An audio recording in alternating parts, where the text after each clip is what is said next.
Shirobako is one of the most praised shows of the last few years, and it easily has the potential to become a cult classic. Its relatively accurate depiction of the anime industry has led to an increase of interest in the production side of the medium, and it manages to be a fun, fast-paced show that still has lots of heavier character drama. Those aspects are great and worth commending, but what I love the most about Shirobako is what it has to say about passion and art, in the anime industry, and in life as a whole. Plenty of moments in Shirobako highlight these themes, but there's a number of episodes that particularly stand out above the rest. Episode 6 portrays the conflict between 2D and 3D animators, ultimately showing that both styles have their merits and come from a place of love for anime and its creators. Episode 12 features a clear clone of Hideaki Anno in all his glory, but more importantly, it focuses on Sugie and how he's finally able to contribute to the studio's output after years of not doing so. His clear gratitude towards Aoi for giving him the chance to feel useful is enough to make anyone tear up, and his subsequent mentoring of the other animators shows a belief in passing down the art form, and a recognition of the continuity between anime of the past and anime today. And who can ignore the wonderful episode 23? After spending the entire series without work, a fact that stings particularly hard when all of her friends are working on the same show, Shizuka finally gets her break. It's on Third Aerial Girls Squad to boot.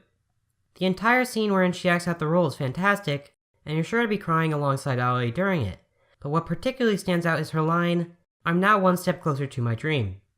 This line is the crystallization of the show's most important theme, that it's hard to make your dreams come true, especially in a field as broken as the anime industry, but it's worth doing if you love it. It's no wonder that this is the fan favorite episode. But I have to say, there's one episode that I like just that little bit more. Episode 19, Did You Catch Any? Episode 23's final scene really is wonderful, but when it comes to encapsulating the entire show into one episode, I believe that 19 does a slightly better job. Episode 19 is the first episode I would turn to if anyone asked why people love anime and why people make it. The episode begins merely as a continuation of the last episode, as Erika returns just in time to support Aoi in the search for a new episode director. At this point, Aoi feels both at fault and dejected. She questions why she's even in the position she is, as well as why she's working within the industry as a whole. This isn't the first time this has happened. After all, Aoi is working a very stressful job, and because she lacks a clear goal like many of her friends and colleagues, she sometimes wonders why she's doing what she's doing.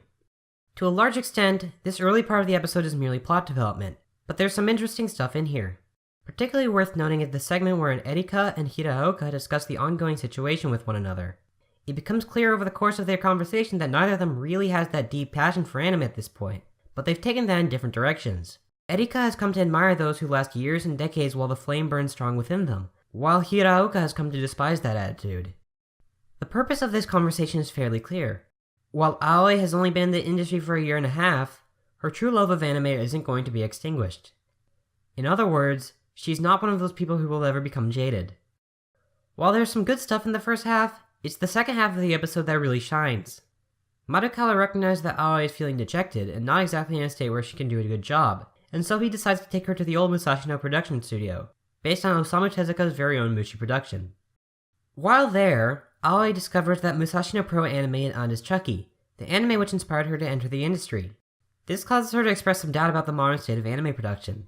Surrounded by cells of the beautiful drawings she saw as a child, it seems to her as if the past was a golden age, a period where everyone knew what they were doing, a period where things ran smoothly, and a period where anime was a great medium with consistently great works. This isn't an uncommon attitude.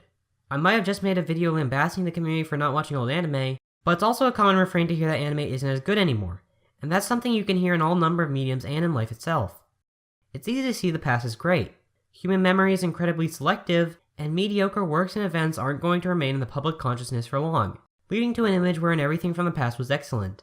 This is, of course, a flawed idea, and if you actually look at everything made in the past, then it's easy to see that the quality was no more consistent back then. Fortunately, Madokawa is aware of this, and is quick to disabuse her of this faulty idea.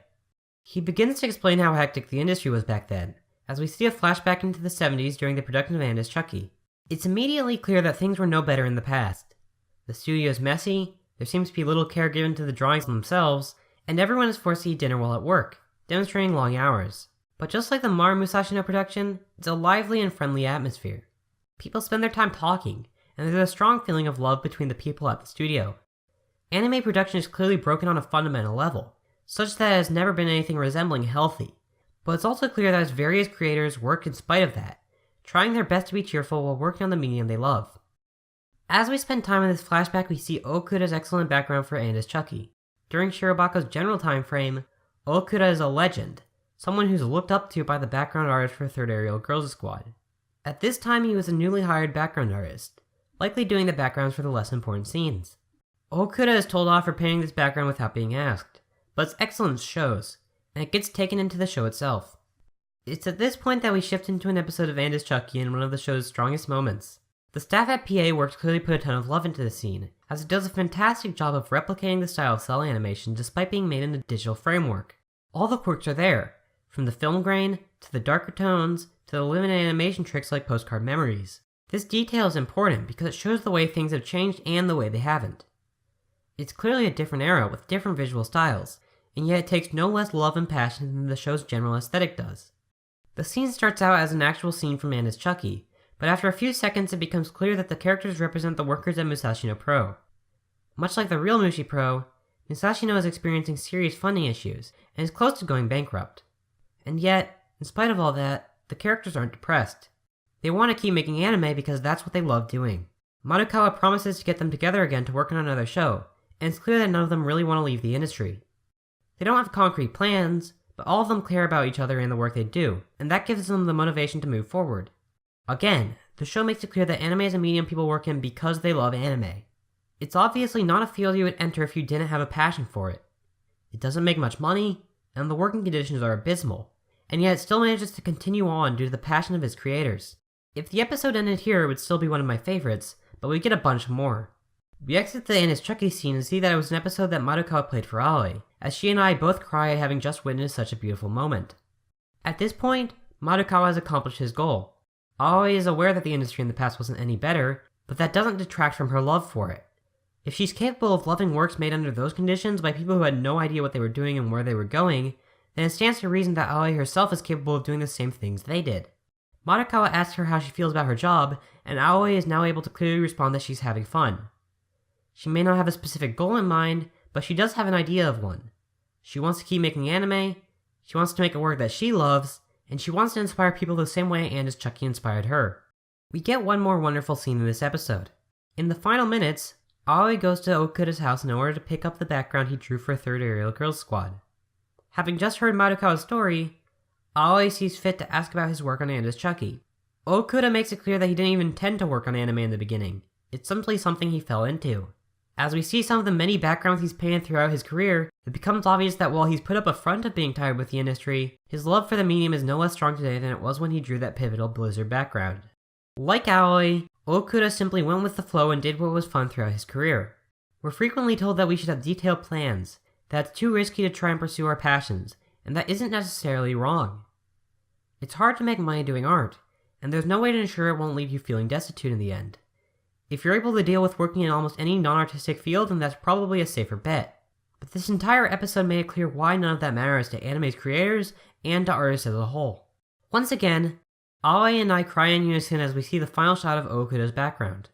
It's truly a beautiful piece, made even more beautiful when we see the work he did to get the references for it, as well as the work he's put in over the years to reach this point. The amount of love and passion for art that enabled him to make this piece is astounding. Human beings might work to live, but we don't live to work. We're a species that is capable of expressing ourselves in such a myriad number of ways, and while art might not be an intelligent direction to go with your life, if you can truly enjoy it from the bottom of your heart, then it would be absurd to do anything else. This episode fully synthesizes the show's take on the anime industry, combining its description of the hardships with its true adoration for the medium. There are a ton of other things worth mentioning in this episode. The scenes with Iketani are quite funny, even if they aren't the best humor in the show. It continues its focus on mentorship by showing Okuda going from a desperate disciple into a well-respected legend. And the depiction of Aoi's shift from nearly becoming jaded back into a true lover of the industry is strong, especially given that she now has a goal and ethos driving her.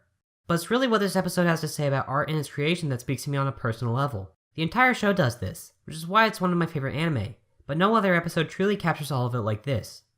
Shirobako isn't the flashiest or most well-produced show out there. To some, a work like Mob Psycho 100 or Hyoka might do a better job at demonstrating the passion for anime that drives its creators, and that's totally fair.